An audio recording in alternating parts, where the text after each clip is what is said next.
Narcos shirts and t-shirts from Narcos Fashions. Keralam നേരിടുന്ന ഏറ്റവും വലിയ പ്രശ്നം ഇപ്പോൾ അതാണ്.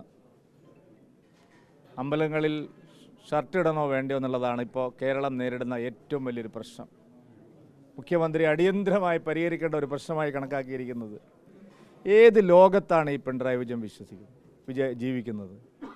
ഗുരുവായൂർ അമ്പലത്തിൻ്റെ മുമ്പ് പോയി ആ വിളക്ക് കാണുന്നിടത്താണോ ആശാൻ ഇരിക്കുന്നതെന്ന് ചോദിച്ച ഒരാളാണ്. ശബരിമലയിൽ പോയിട്ട് ദേവസ്വം മന്ത്രി തീർത്ഥം വാങ്ങിയിട്ട് അത് നിലത്തൊഴിച്ച ഒരു പാർട്ടിയാണ്. അവരെന്തിനാണ് ഇതിൽ ഇടപെടുന്നത്? അവർക്ക് എന്താ അധികാരമുള്ളത്? ഈ രാജ്യത്തെ അമ്പലങ്ങളെല്ലാം പൊളിക്കണമെന്ന് പറയുന്ന ഒരു പാർട്ടി, ഒരമ്പലം നശിച്ചാൽ അത്രയും അന്ധവിശ്വാസം തകർന്നു എന്ന് പറയുന്ന ഒരു പാർട്ടി എന്തിനാണ് ഈ കുപ്പായടിക്കാനും ഊരിക്കാനും നടക്കുന്നത്? അവരുടെ ജോലിയാണോ ഇത്? അവർ പറഞ്ഞാൽ ഇവിടെ ആരെങ്കിലും കേൾക്കുമോ? ആചാര്യന്മാർ പറയട്ടെ, അമ്പലം നടത്തുന്നവർ പറയട്ടെ, പിണറായി വിജയൻ എന്താ അവകാശമുള്ളത്? ഇവിടെ ഇപ്പോൾ ഭൂരിപക്ഷ സമുദായത്തെ എങ്ങനെ ഭിന്നിപ്പിക്കാം എന്നുള്ള ഒരു ശൃഗാല തന്ത്രവുമായിട്ടാണ് മൂപ്പർ ഇറങ്ങിയിരിക്കുന്നത്. അത് നടക്കില്ല ഇവിടെ കേരളത്തിൽ. ഭൂരിപക്ഷ സമുദായത്തിലെ ഐക്യം തകർക്കാൻ ഇപ്പോൾ ചില ആളുകൾ ഇറങ്ങിയിരിക്കുക. അതൊന്നും ഇവിടെ നടക്കില്ല. കേരളത്തിലെ ഏറ്റവും വലിയൊരു പ്രശ്നമൊന്നുമല്ല ഇത്. അമ്പലത്തിൽ പോകുമ്പോൾ ഷർട്ടിടണോ ഊരണോ എന്നൊക്കെ ഉള്ളത് വിശ്വാസികൾ തീരുമാനിക്കും. അതിലിടപെടാൻ ഒരു നാസ്തികനും അവകാശമില്ല. ഞങ്ങളുടെ നിലപാട് അക്കാര്യത്തിൽ അതാണ്. ചില അമ്പലങ്ങളിൽ ഷർട്ടിടാതെ പോകുന്നുണ്ട്, ചില അമ്പലങ്ങളിൽ ഷർട്ടിട്ട് പോകുന്നുണ്ട്, ചില സ്ഥലത്ത് ചുരിദാർ ഇടാൻ സമ്മതിക്കുന്നു, ചില സ്ഥലത്ത് ചുരിദാർ ഇടാൻ സമ്മതിക്കുന്നില്ല.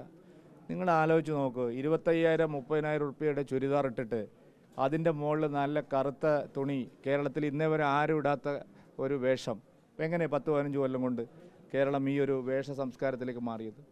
അതിനെപ്പറ്റിയൊന്നും ആർക്ക് ചോദ്യമല്ലേ? നമ്മുടെ നാട്ടിലെ സ്ത്രീകളെ അപമാനിക്കുന്ന രീതിയിൽ പിന്നെ അതൊരു വേറൊരു നിലപാടിലേക്ക് കേരളം പോവുകയാണ്. കേരളത്തിൽ പണ്ട് കാലത്ത് നമ്മുടെ മുസ്ലിം സഹോദരിമാരുടെ വേഷം എന്തായിരുന്നു? എന്ത് മനോഹരമായിരുന്നു!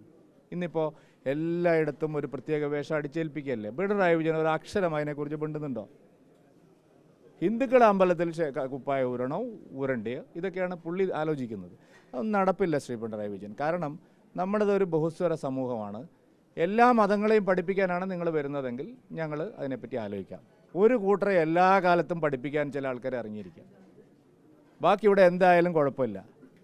ഈ പിണറായി വിജയന് മഹാഭൂരിപക്ഷം വരുന്ന മുസ്ലിം ദേവാലയങ്ങളിൽ സ്ത്രീകളെ പ്രാർത്ഥിക്കാൻ സമ്മതിക്കണം എന്ന് പറയാനുള്ള ധൈര്യമുണ്ടോ? അതല്ലേ ഒരു ജെൻഡർ ബയസ് ആണെങ്കിൽ അതിനെപ്പറ്റിയാണ് ചർച്ച ചെയ്യുന്നതെങ്കിൽ ഒക്കെ പറയേണ്ട കാര്യം അതല്ലേ. 99% മുസ്ലിം ദേവാലയങ്ങളിലും സ്ത്രീകൾക്ക് പ്രവേശനമില്ല, അവർക്ക് ആരാധന സ്വാതന്ത്ര്യമില്ല. നമ്മുടെ കേരളത്തിൽ ഇന്ന് അത്രയും വലിയ പരിഷ്കൃത സമൂഹമാണ്, വലിയ വിപ്ലവകാരികളാണ് ഞങ്ങൾ എന്നാൽ പറയാൻ ധൈര്യമുണ്ടോ? എന്താ പറയാത്തത്? വളരെ കുറച്ച് സമുദായ വിഭാഗങ്ങൾ മാത്രമേ സ്ത്രീകൾക്ക് പ്രവേശനം അനുവദിക്കുന്നുള്ളൂ. അവിടെ ഒരു ചോദ്യം പോലും ഉന്നയിക്കാനുള്ള അന്തസ്സും ആർജവും പിണറായി വിജയനില്ല. ഇത് ഹിന്ദുക്കളുടെ പുറത്ത് ഇങ്ങനെ കുതിര കയറി സന്തോഷിക്കുക എന്നുള്ള നിലപാടാണ്. അത് ഞങ്ങൾ സമ്മതിക്കുന്ന പ്രശ്നമേ ഇല്ല. ഷർട്ട് ഇടണോ വേണ്ടയോ ഇതൊക്കെ ആചാര്യന്മാരും തന്ത്രിമാരും ഹിന്ദു സമൂഹത്തിന് അറിയാം. കാലാകാലങ്ങളിൽ എല്ലാ പരിഷ്കാരവും ഉണ്ടാക്കിയിരിക്കുന്നത് നാസ്തികവാദികൾ വന്നിട്ടല്ല, ഹിന്ദുക്കൾ തന്നെയാണ് ഇതെല്ലാ പരിഷ്കാരങ്ങളും കൊണ്ടുവന്നിരിക്കുന്നത്. ഇവിടെ അയിത്തുണ്ടായിരുന്നു, അനാചാരം ഉണ്ടായിരുന്നു, മാറുമറിക്കാൻ സ്വാതന്ത്ര്യമില്ലാത്ത കാലം ഉണ്ടായിരുന്നു. അതിനൊക്കെ ഇവിടുത്തെ നവോത്ഥാന നായകന്മാർ തന്നെയാണ്. അതിൽ കമ്മ്യൂണിസ്റ്റ് പാർട്ടികൾക്ക് ഒരു ഇഞ്ച് പോലും അവർക്കതിന് യാതൊരു തരത്തിലുള്ള അവകാശമില്ല. അവർക്ക് യാതൊന്നും അവകാശപ്പെടാനുമില്ല. ശ്രീനാരായണ ഗുരുദേവനെ വെറും നാരായണൻ എന്ന് വിളിച്ച ആൾക്കാരാണിവർ. ഗുരുദേവനെ അംഗീകരിക്കാത്തവരാണിവർ. EMS ഏറ്റവും വലിയ വരണ്യവാദത്തിൻ്റെ വക്താവായിരുന്നു. ജാതി ചിന്തയായിരുന്നു അദ്ദേഹത്തിൻ്റെ മനസ്സിൽ. അതുതന്നെയാണ് ഇപ്പോൾ പിണറായി വിജയനും. അതുകൊണ്ടാണ് ശ്രീനാരായണ ഗുരുദേവൻ വെറും ഒരു സാമൂഹ്യ പരിഷ്കർത്താവ് മാത്രമാണെന്നിപ്പോൾ പിണറായി വിജയൻ പറയുന്നത്. അതിനപ്പുറത്തേക്കുള്ള ഒന്നും അദ്ദേഹത്തിന് കൽപ്പിച്ചു കൊടുക്കാൻ തയ്യാറില്ല. അതുകൊണ്ട് ഈ തരത്തിലുള്ള തട്ടിപ്പുകൾ ലോകത്തെവിടെയായാലും ഏത് സമയത്തും ഈവനിംഗ് കേരള വാർത്തകളും മറ്റു അറിയിപ്പുകളും അറിയാൻ ഞങ്ങളുടെ YouTube ചാനൽ സബ്സ്ക്രൈബ് ചെയ്യുക.